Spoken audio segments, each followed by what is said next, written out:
And just one last thing, Penn State football is on a bye week, so they won't be playing this weekend. But next Saturday, the Nittany Lions will take on number 10 Nebraska at home. With the 10th anniversary of September 11th just one day away, Beaver Stadium is really taking extra precautions, as you can see, to make sure everyone is safe at the game today against Alabama. When asked about the legacy Paterno has left on Tom Bradley, he began to get emotional and said he was like his second father. That is exactly why the Penn State Center for Sports Journalism looked into how these athletes are covered in the media.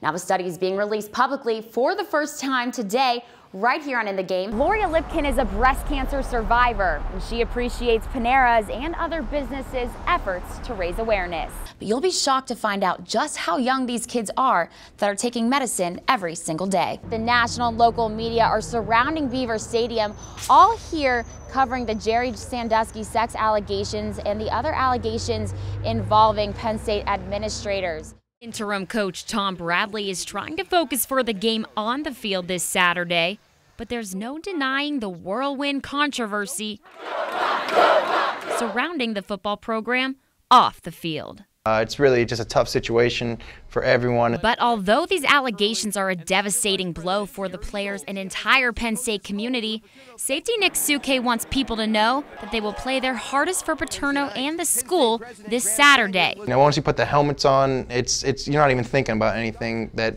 is going on in the outside world. Many fans and Joe Paterno himself are disappointed with the Board of Trustees' decision to fire him Wednesday. But longtime administrator and the voice of Penn State football, Fran Fisher, says he wants fans to remember the football team was not involved in a scandal and to support the boys at the game against Nebraska tomorrow. It's just too bad that these kids are lying below this monumental story instead of the story being a pretty important football game. And Fisher's right. This game is important for the Nittany Lions. If they win 2 of the next 3 football games, they will be guaranteed a spot in the Big Ten championship. And Bradley says he'll do his best to get the team there. And we'll find a way to come together. I just want to do the best job I can do for this football team. It's not an easy task to run an entire ice rink, but for the past 11 years, Chris Whitmore has figured out a way to do it. We like to ice skate. That's exactly what Chris Whitmore loves to hear from his customers. When you see especially little kids come off the ice and they love to skate, love to play hockey, whatever, that's the rewarding part. Whitmore has been managing the ice rink for 11 years now. Day-to-day operations. We're in charge of just the budget, scheduling, programming. Zamboni, skate sharpening is done by our staff.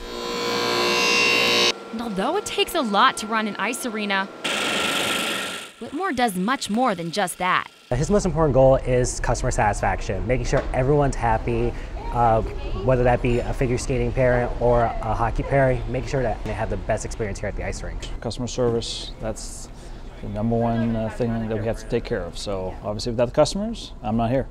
And according to his coworkers, he's doing a pretty good job. He's really a people person and he brings such a fun atmosphere to the rink. Not everyone is easy to deal with though.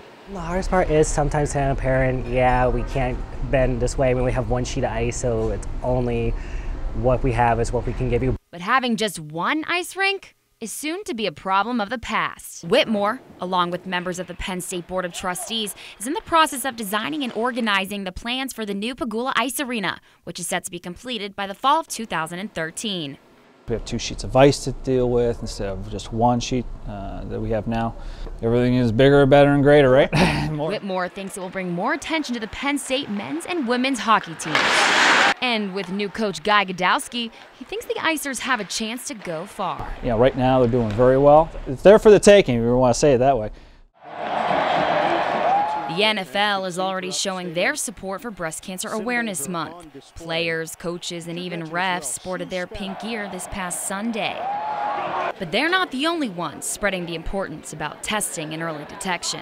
I think a lot of it is, raising awareness. A lot of people don't realize how many people breast cancer affects. Amanda Cortazzo is an assistant manager at Panera Bread, where they're selling pink ribbon bagels throughout the month of October. Their goal is to raise money for the National Cancer Association, and Cordazzo says the bagels are already selling fast. They're a delicious bagel, so they have that going for them. Ethan Weinstein is a former State College resident, and he thinks the campaign can benefit Center County. Businesses are supposed to give back to the community, and anytime that they can do that in any way possible, that's the best way to do it. Gloria Lipkin is a breast cancer survivor, and she appreciates Panera's and other businesses' efforts to raise awareness.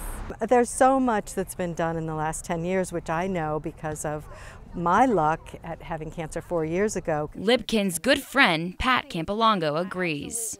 You walk into the stores and you see so many pink things, and you know all that money and that awareness is going to a good cause.